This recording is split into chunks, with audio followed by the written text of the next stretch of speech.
Let me ask you something real quick. Have you ever checked your bank account near the end of the month and thought, where did all my money go?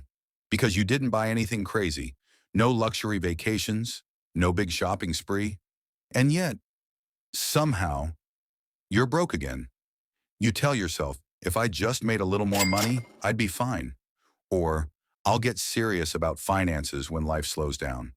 But life never slows down. And here's the uncomfortable part. The problem isn't your salary, it's how you're spending your time. If that thought stings a little, yeah, this video is for you. My name is Nick, and I spend way too much time thinking about money, behavior, and why people work hard but still feel stuck financially.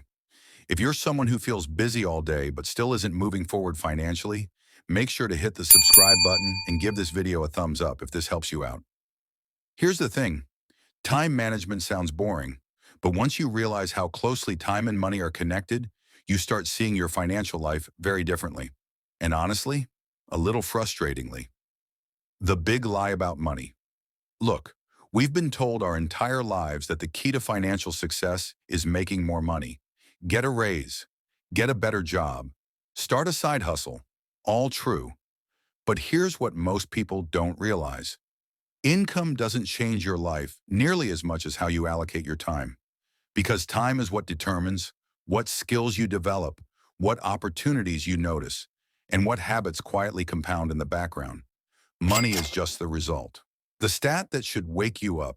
According to data from the U.S. Bureau of Labor Statistics, the average adult spends about 3 hours per day on their phone, roughly 2.5 hours per day watching TV, less than 30 minutes per day learning or building skills.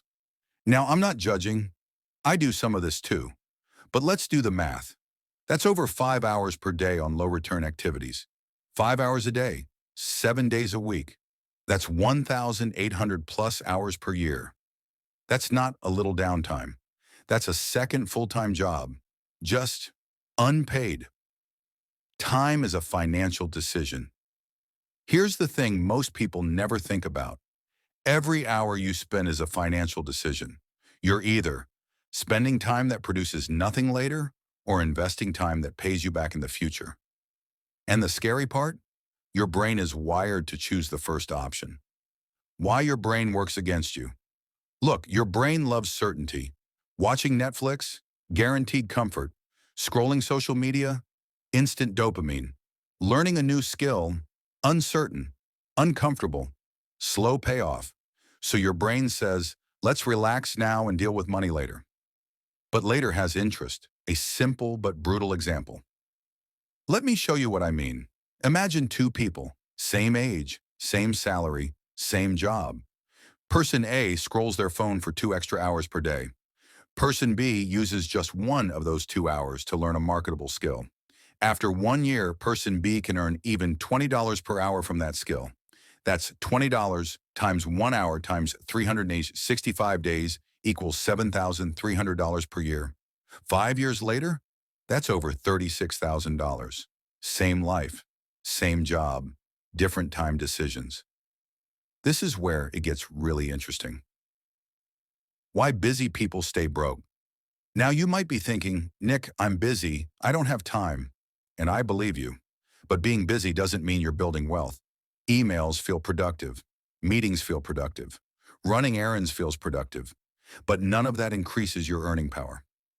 Wealth grows from skills ownership, leverage, focused effort, and those require quiet, boring, uncomfortable time, which most people avoid.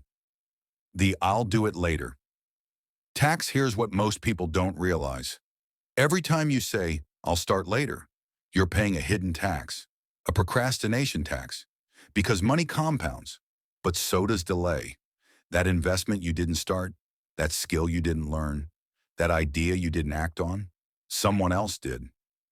Time management is really energy management. Here's the thing, time management isn't actually about time, it's about energy. Most people waste their best mental energy. First thing in the morning or late at night scrolling, then they try to work on their future when they're exhausted. That never works. The calendar test. Quick exercise. Look at your calendar. If someone judged your financial goals purely by how you spend your time, would they believe you because your calendar tells the truth even when you don't? Let me give you something practical. Split your time into 3 buckets. 1. Survival time work, sleep, health, family, non-negotiable. 2. Maintenance time emails, chores, admin, errands. Minimize this. Batch it. Stop overdoing it. 3. Growth time. This is where money's created. Learning, building, thinking, improving skills. You don't need hours. You need 30 to 60 minutes per day. That's it. Consistency beats intensity. Here's the thing. You don't need motivation. You need consistency. 30 minutes a day beats, weekend bursts, random motivation, New Year resolutions. Wealth is boring, and that's why it works. Addressing the excuses. Now you might be thinking, I'm too tired after work. Fair. That's why you start with 20 minutes. Momentum comes after action. Or maybe, I don't know what to work on. Pick something useful. Sales, editing, marketing. Coding design clarity comes from movement, the identity shift. Here's what most people don't realize. The biggest change isn't what you do, it's who you become. Instead of, I don't have time, you become, I protect my future. And once that identity clicks, your behavior follows. 5 years from now, picture 2 versions of yourself. One keeps saying, I'm busy. The other uses 1 hour a day wisely. Same talent, same starting point, wildly different outcomes. Look, no one is coming to save you. Not your boss, not motivation, not luck. But that's actually good news, because it means your future is still in your hands. Your income is hiding in your calendar. And once you start treating time like money, everything changes. Call to action. If this video made you rethink how you spend your time, hit the thumbs up. It helps more than you think. Subscribe if you want more honest conversations about money, psychology, and building a better financial future. And comment below. What's 1 hour today you're going to invest instead of waste?